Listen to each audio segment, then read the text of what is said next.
വിമർശിക്കാനോ അനുകൂലിക്കാനോ പ്രതികൂലിക്കാനാണെന്നുണ്ടെങ്കിൽ പോലും മറ്റൊന്നിനെ താരതമ്യം ചെയ്ത് പറയുക ചെയ്യുന്നത്. അപ്പോൾ മണിച്ചേട്ടൻ എഴുതിയത് സ്വന്തം അവസ്ഥയിൽ നിന്നാണ് മണിച്ചേട്ടൻ പാട്ടുകൾ എഴുതിയെന്ന് പറഞ്ഞോട് തന്നെ സ്റ്റേറ്റ്മെന്റ് തെറ്റാണ്. കാരണം ഇത്രത്തോളം പഠിച്ചു മനസ്സിലാക്കിയും പറയുന്ന അഖിൽമാർ പറഞ്ഞ സ്റ്റേറ്റ്മെന്റ് തെറ്റി. കാരണം മണിച്ചേട്ടൻ പാടിയ പാട്ടുകളെല്ലാം എഴുതിയത് അറുമുഖൻ എന്ന വ്യക്തിയാണ്. ഉമ്പാരി കുടിച്ചാണ്ട് പാണം കത്തുന്ന കൗണ്ടർ ചോദ്യമുണ്ട്. സാധാരണ നമ്മൾ ഒരു കാര്യത്തിന്റെ സത്യാവസ്ഥ നമ്മൾ നേരിട്ട് കാണാത്തടത്തോളം നമ്മൾ വിശ്വസിക്കുന്നത് എങ്ങനെയാണ്? സാധാരണ എങ്ങനെയാണ് റോഹൻ എങ്ങനെയാണ് ഒരു കാര്യത്തിന്റെ സത്യാവസ്ഥ വിശ്വസിക്കുന്നത്?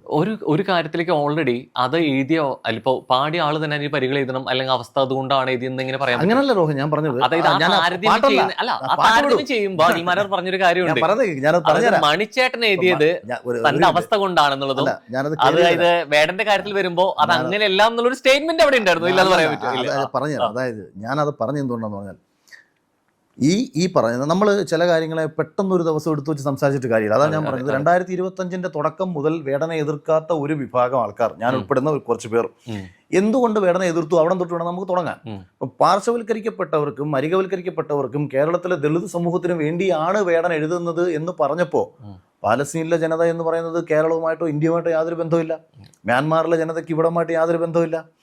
ശ്രീലങ്കയിലെ തമിഴ് പുലികൾക്ക് നമ്മളുമായിട്ട് യാതൊരു ബന്ധവുമില്ല. അപ്പം ഞാൻ അവിടെ ചോദിച്ചത് കലാഭമണി എഴുതിയത് പാടിയത് എന്ന് ഞാൻ പറയുന്നത് കുമ്പായി കുച്ചാട്ടിന്റെ കാര്യം പറഞ്ഞോടെ പറയുന്നത്. ഞാൻ